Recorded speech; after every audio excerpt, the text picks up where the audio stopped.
Very well. Yeah. 1 more second. I'm here, she's been here.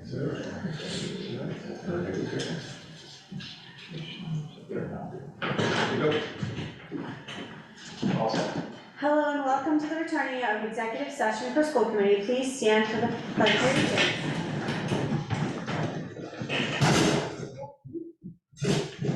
I pledge allegiance to the flag of the United States of America and to the republic for which it stands, one nation, under God, indivisible, with liberty and justice for all. I'd like to remind everyone that this meeting is being recorded. If any member of the public would like to make an audio or video recording of this meeting, please notify me by raising your hand in person or remote, and I will notify the public per the Massachusetts public meeting laws. Do we have anyone who's making a recording today? I don't see anybody in person. Let me just double check here. We don't have anybody. All right, great. Public comment. Members of the public are welcome to speak about items that are not on the agenda. Comments should be limited to 2 minutes in length. Due to open meeting law, there will be no debate or action taken on public comment items. For items on the agenda, the chair may accept comments from the public following the committee's discussion of an item. Additional comments and feedback can also be submitted by email to Falmouth School Committee at falmouth.k12.ma.us. Is there anyone who would like to make a comment during the public comment? Seeing no one, moving right along, great, okay. First item on the agenda is to act on the capital plan of 23-24.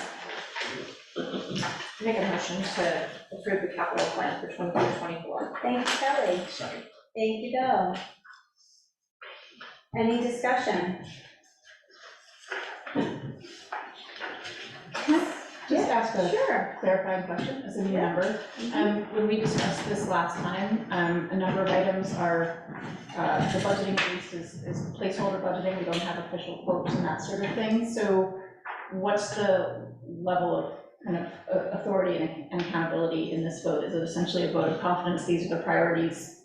You guys will work on getting firmer numbers, or is this a authorizing spending up to this amount, or what's the? So for the 23-24, they're the numbers we're given right now.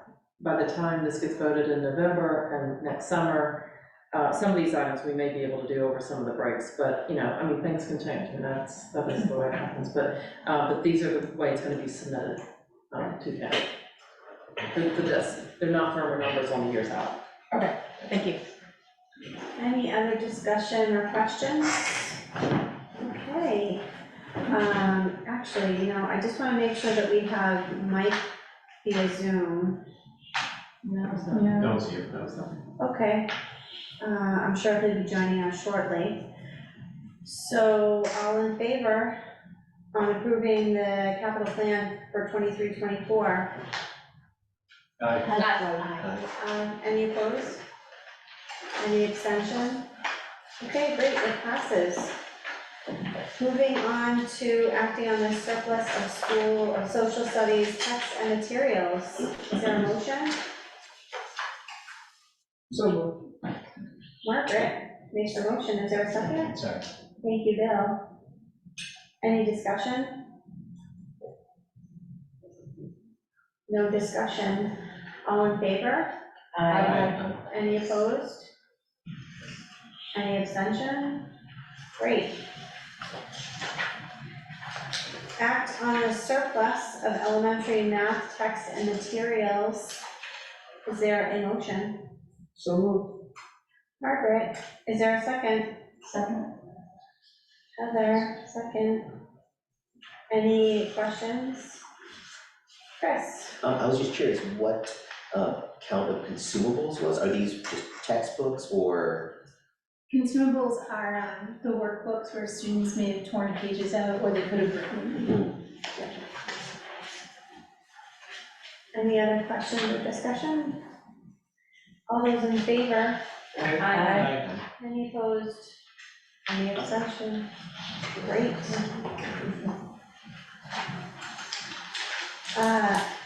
Act on the surplus Morse Pond refrigerator freezer, is there a motion? Thank you, Bill. A second. Second. Thank you, Chris. Any questions or discussion? Yeah, please. Just curious, I saw the rundowns of for the previous two, but no information in the packet on the fridge. So what's the plan for actually disposing of that? Donating, where is it going? So it's over 50 years old, can't get parts for it anymore, it's, and it will be, a certified removal company will come in and get it. And my question was just, have we already got a replacement? Do we need a replacement? We do need a replacement, yes, it's, We haven't purchased it just yet, but we have a plan, right? We have a plan, Yeah. we're not gonna be refrigeratorless, we're not gonna be. Yes, the thought is the one comes in, the other, I mean, it goes out, comes in. And we have the money to buy Yes. it. Okay. So, and I can speak a little bit to that if you want to. We have, the funds for the food service have been growing since we've had the universal free breakfast and lunch program. So the federal government wants us to spend down that money as much as possible, and so making sure that we have, this is a good time to make sure. It's the same funds that I talked about before about the dishwashers for, for the composting, which we'll be adding in, so those are the funds that we'll be using toward this. Okay, great. That being said, all those in favor? Any opposed? Any abstention? Great. Superintendent update. Thank you. We are going to open up our superintendent update with Henry and give us a little update on the DC trip. Okay. Yeah. All right. Ryan, you're gonna have to help me. I just also saw Mike, joined as an attendee, I just promoted him to a panelist, or Oh, thank you. Oh. Oh, bummer. Hi, Mike. Okay. Hey. Sorry, we're doing it. Boom. There, sure. Oh, my.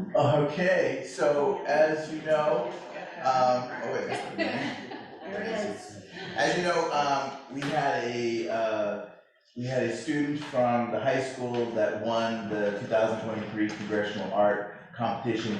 A lot of backstory happened, and I just got the lucky card to take this young man to DC, which was phenomenal. So this is Lord Gregory, and that's his photo. As you can see the photo over there, which I hope to be mounted. In here was the 19th when I met with his mom and dad, and we were about to jump on the bus. And I can tell you right now, on that morning, bright and early, 7 o'clock in the morning, someone who already knew about this, they read the article, they recognized him and says, "You're that boy," and he was beaming. He was absolutely beaming, so that's the start of that. So we are playing partners, and we are ready to go. He was doing a very good job. There's a lot of selfie between us two. I mean, I'm just selfieing the entire time. But the first night, we had to go to two different, we had a stopover in Chicago, and then we went to DC. So we arrived at DC around the nighttime, we had dinner, and then we just went on a nighttime monument tour, and it was phenomenal. We just went all around. We were in scooters, and we just went and covered the place, and that was fantastic. His mom had a picture of herself when she was 3 years old at the Lincoln Monument. That's where we are. You can see the Washington Monument, and so I want to make sure there's plenty of pictures of that. So that's showing mom and son kind of situation. And I've never been to the Martin Luther King Monument over there, so that was a nice little spot. I don't know why we're crossing our hands at all. I really don't know why. It's a statue. Oh yeah, we're mimicking the statue. We're mimicking the statue. That was exactly it.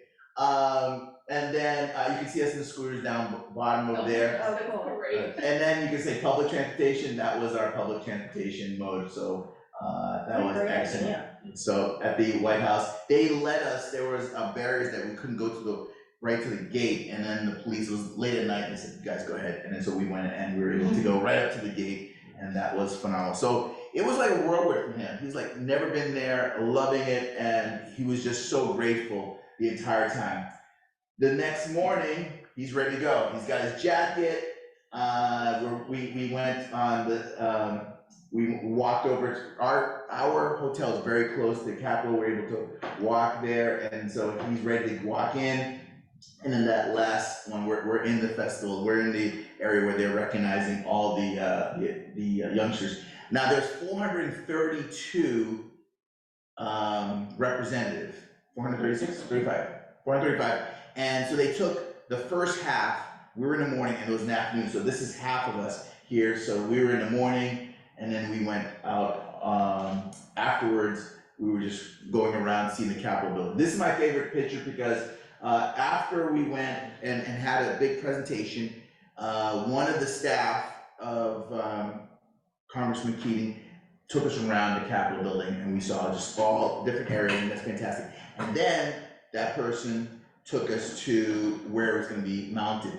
And so it's a long pathways. If you know, the Capitol building is here, and then the offices for the congressman is across the street, but they don't have to go outside. So there are tunnels underneath, and so where one of the tunnels are is where all the portraits are being hung. And one congresswoman said, like, it was sad because one day they took all of them down, and she loved seeing portraits all the time, and then they took them down. And the reason why was they're preparing for the next batch.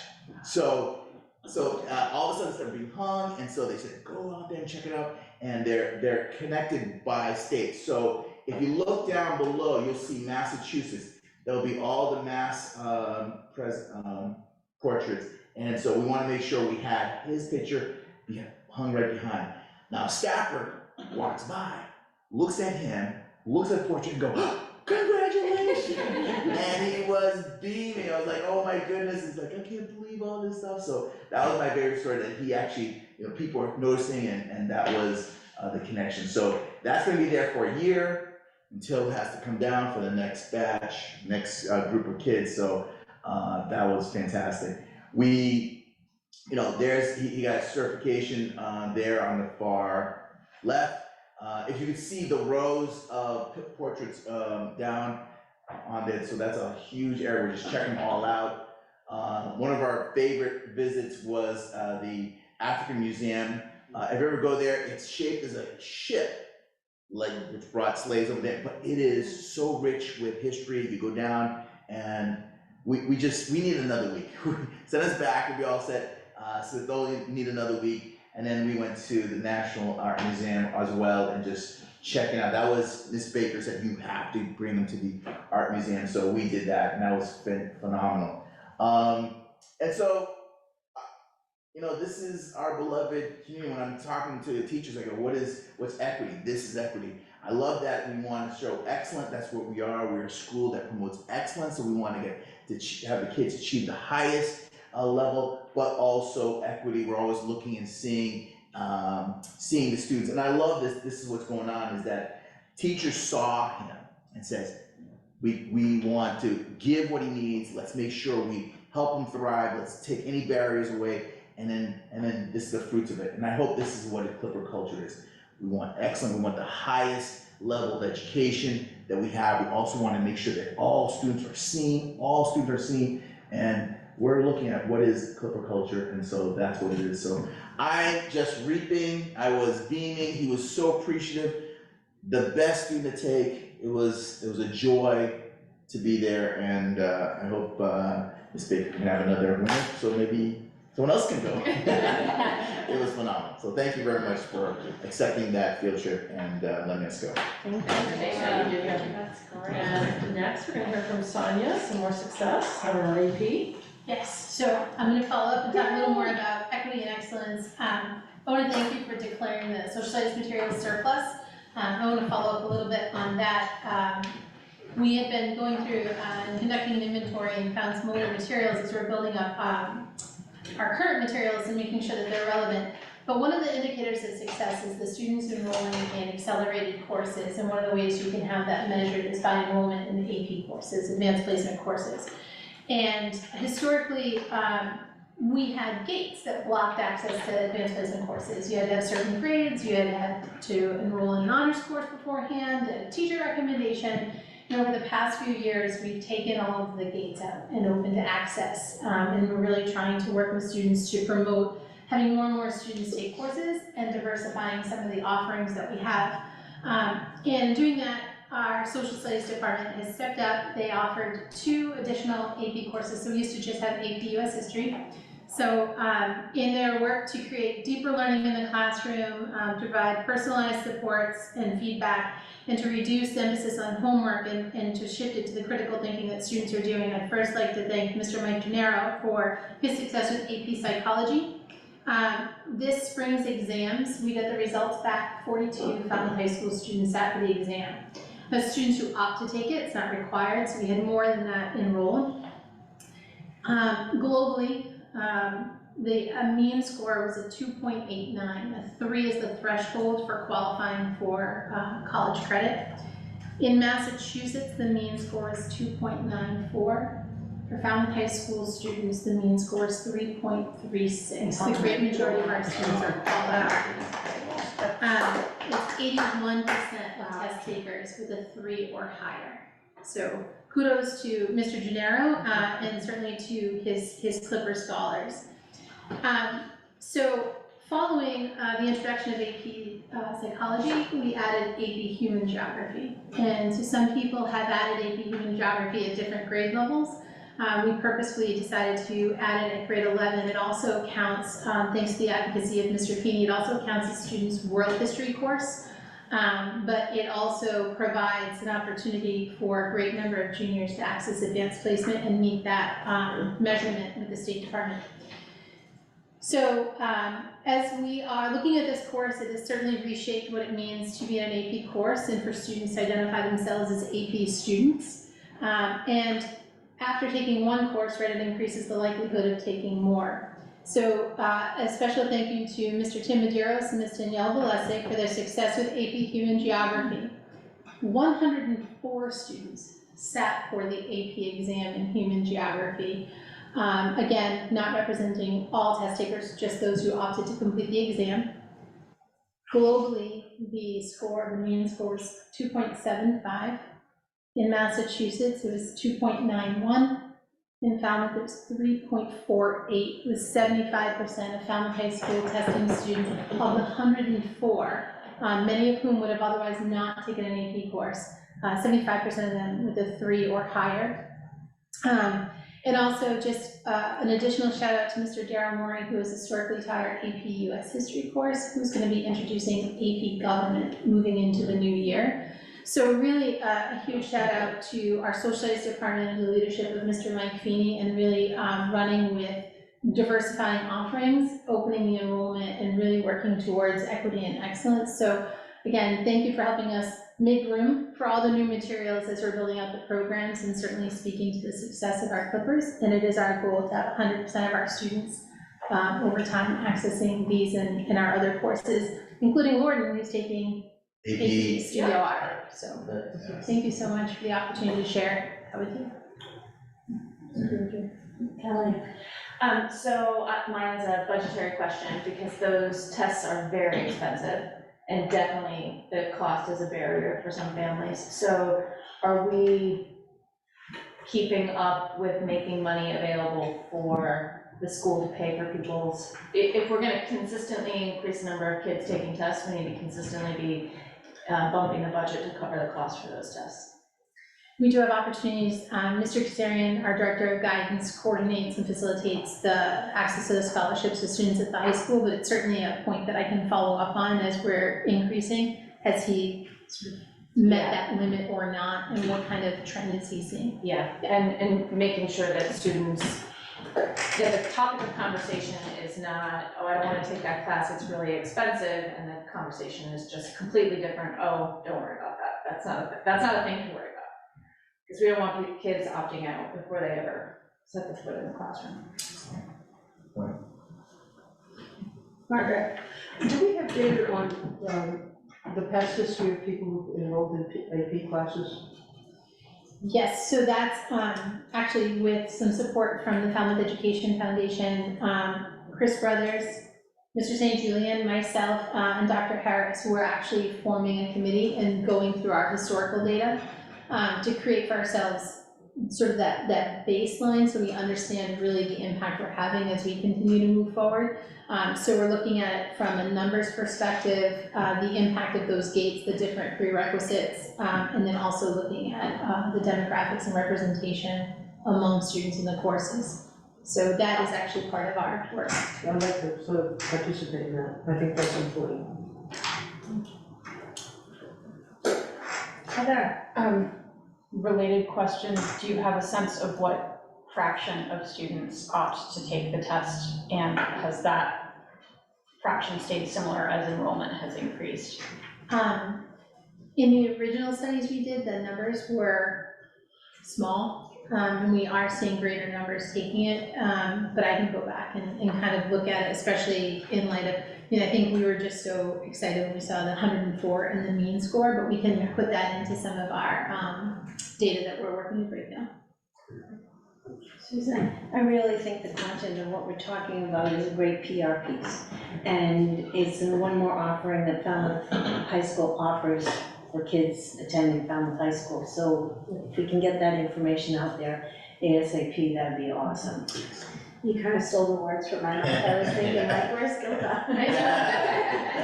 This is a great piece for Gilda, and Henry's update as well. I just, All the things Sonia said in regards to the Everything. increases. I mean, Yes. when I was formerly on the committee, there were very few AP courses, never mind the fact few kids taking them. correct, And that seems to have increased a lot. yes. And doing well. And Yeah. doing well, Well. amazing. And along with what you're saying, I wonder about, besides paper, television, the local television station, if there's some way that we can tell our story on the local. On FCTV? Yes, I think that would be very important, and I know schools do that. Yeah. I mean, I don't know if it costs something or whatever, but I think that that's another medium that would be very important to use. Can we have a production? I'm sorry? We may have a production. Michael. Mr. Weber there may be able to help us out with that. I would love that, thank you, appreciate it. Another question that just prompted, which is this, the information on the test scores comes after the school year.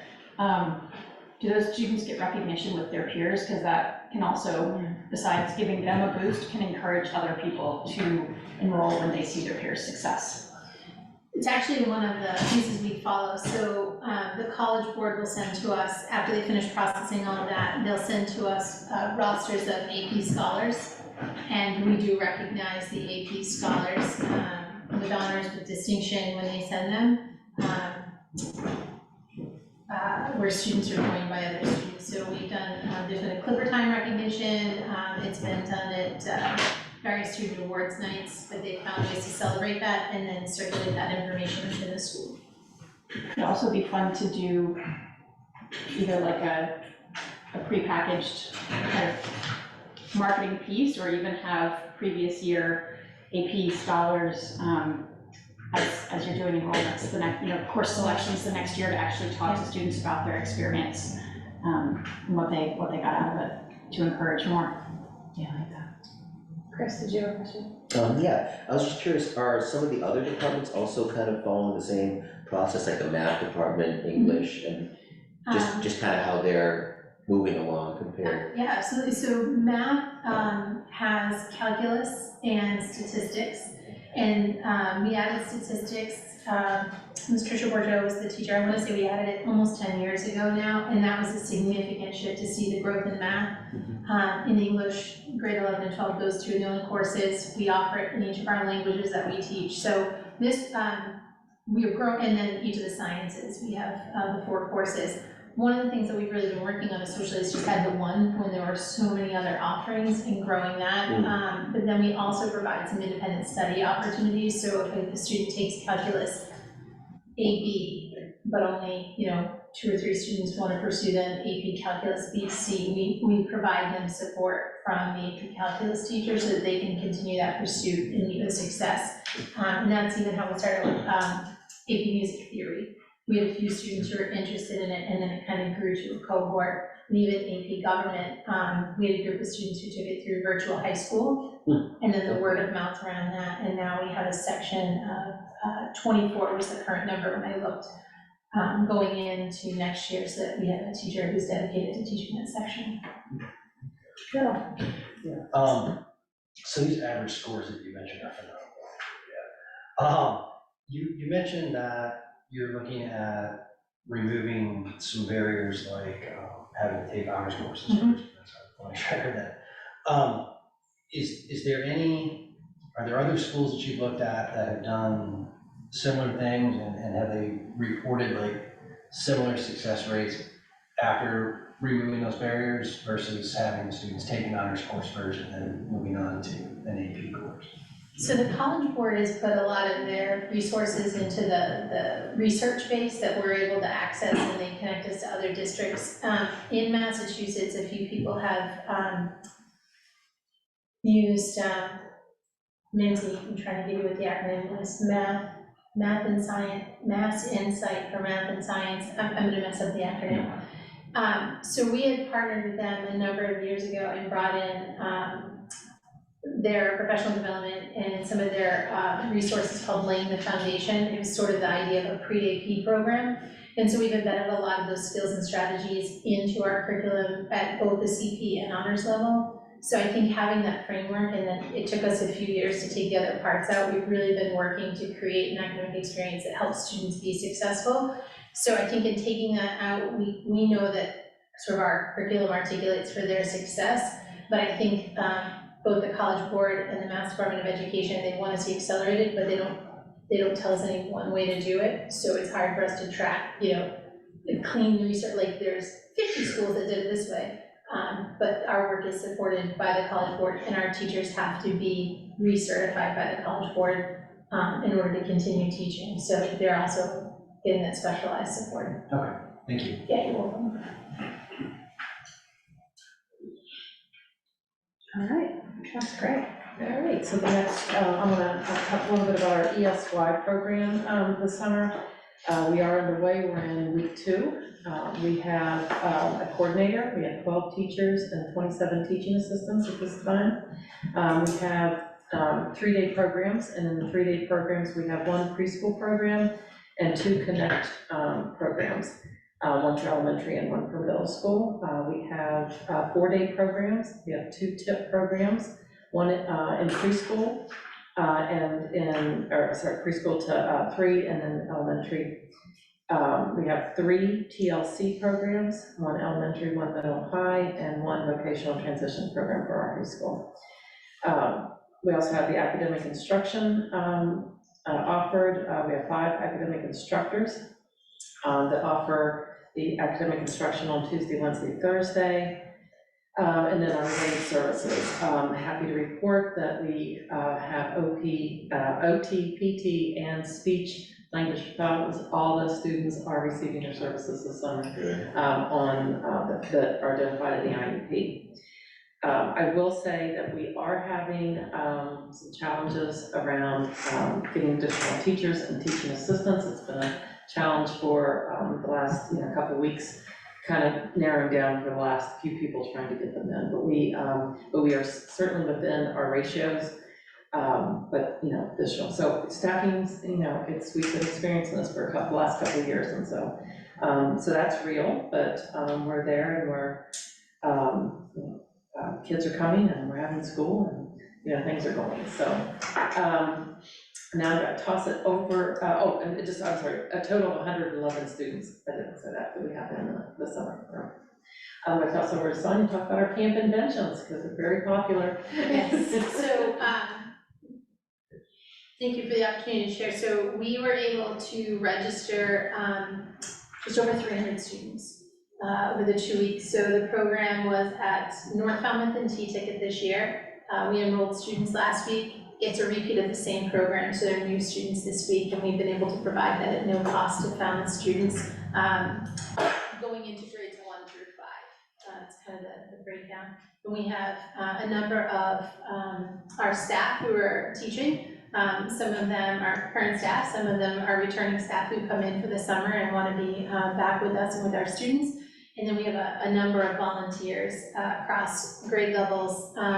So students entering grade 6 through students who are going to graduate at the end of the current or upcoming school year in their volunteering. And it's incredible to watch them go through the STEM activities, the discovery. They were building robots the other day when I checked it out.